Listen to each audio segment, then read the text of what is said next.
खांसी की दवा लेने पर अब देनी होगी पूरी जानकारी। सभी दवाई बेचने वालों को रखनी होगी अब पूरी जानकारी। ऐसे लोगों का नाम, पता, मोबाइल नंबर, चिकित्सा और स्वास्थ्य और परिवार कल्याण बोर्ड को इसके बारे में जानकारी देनी होगी। बोर्ड की वेबसाइट पर हर दिन शाम को 5 बजे का डेटा अपडेट करना होगा। औषधि अनुज्ञापन एवं नियंत्रण प्राधिकारी ने इसके बारे में आदेश दिए हैं।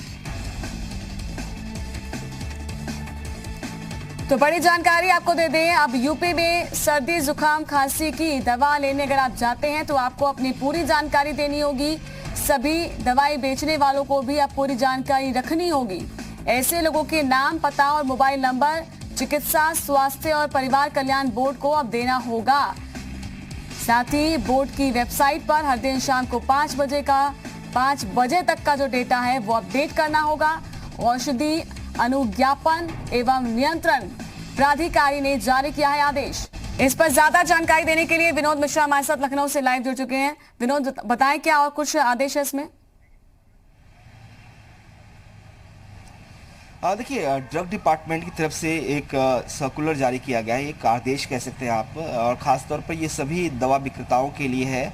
कहा गया है कि जो भी मरीज़ सर्दी, जुकाम, खांसी या इससे मिलते जुलते लक्षण की दवा लेने के लिए आते हैं, बिना प्रिस्क्रिप्शंस के आते हैं, तो भी उनका नाम, पता, उनका मोबाइल नंबर, पूरी डिटेल नोट करनी होगी। और डेली शाम को जो चिकित्सा, स्वास्थ्य और परिवार कल्याण विभाग की जो वेबसाइट है, बाकायदा उन्होंने लिंक शेयर किया है, उस लिंक पर आपको डेली शाम तक पूरे दिन की रिपोर्ट जो है वो अपलोड करनी होगी। कितने लोगों ने सर्दी, जुकाम, बुखार या इससे मिलते जुलते लक्षण की दवाई ली है।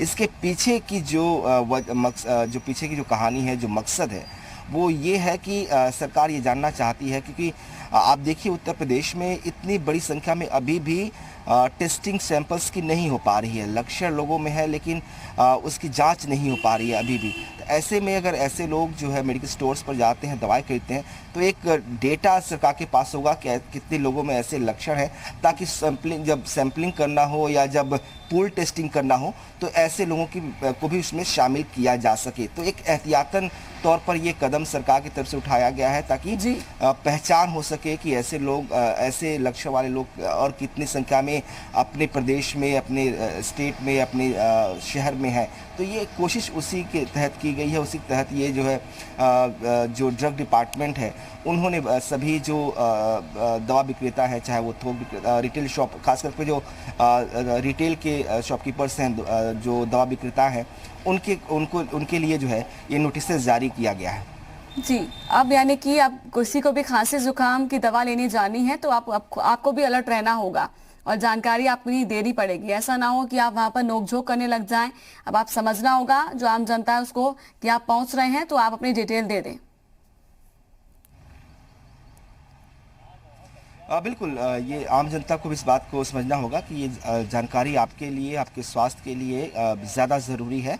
इससे हम समझ पाएंगे, सरकार समझ पाएगी कि आखिर कितने ऐसे लोग हैं जिनमें इस तरह के लक्षण हैं, या उनको निगरानी पे रखा भी जा सकता है। क्योंकि जब आप दवा लेने जाएंगे तो आपकी दवा जब आपको दी जाएगी, जो इन लक्षणों के होंगे, सर्दी, जुकाम, खांसी, बुखार या इससे मिलते जुलते जो लक्षण होंगे, तो आपका नाम, आपका एड्रेस, आपका मोबाइल नंबर तीनों नोट किया जाएगा मेडिकल स्टोर के द्वारा, और वो उसके बाद आपको दवा देगा, ताकि बाद में जरूरत पड़े तो आपसे कांटेक्ट किया जा सके। आपको सरकार अगर आप तक पहुंचना चाहती है तो आसानी से पहुंच सके। इसके लिए अगर देखिए विनोद, तो ये आवश्यकता इसलिए आन पड़ी क्योंकि बहुत से लोग छिपा रहे हैं। ऐसी शिकायतें आ रही हैं कि बताना नहीं चाह रहे हैं, डर रहे हैं, लेकिन डर की वजह से संक्रमण बहुत ज्यादा फैल सकता है। आपको डरने की आवश्यकता नहीं है, समझना होगा। और ऐसे लोगों के पास पहुंचना भी अब एक बड़ा टारगेट है कि जो लोग, जिनमें लक्षण ही नहीं समझ में आ रहे हैं और फिर भी वो संक्रमित हैं, तो वहां पर भी पहुंचना है। अब इसीलिए प्रशासन ने ये तैयारी की है। बिल्कुल सही कहा आपने। एक इसका एस्पेक्ट, एक पहलू ये भी है कि कुछ लोग जो है वो अभी भी नहीं बता पा रहे हैं, या जांच नहीं कराना चाहते, या नहीं जा रहे हैं डॉक्टर्स के पास या सरकारी अस्पतालों में, और अपनी दूसरी तरफ एक मकसद ये भी है, इसकी वजह है कि सरकार भी इतने लंबे लेवल पे जांच नहीं कर रही है कि हर घर में हर शख्स के जांच हो पाए। तो ऐसे में जिन लोगों के अंदर सिम्टम्स हों इस तरह के, उनकी जांच कर ली जाए ताकि जो फैक्ट है वो सामने आ पाए। तो ये भी एक वजह है।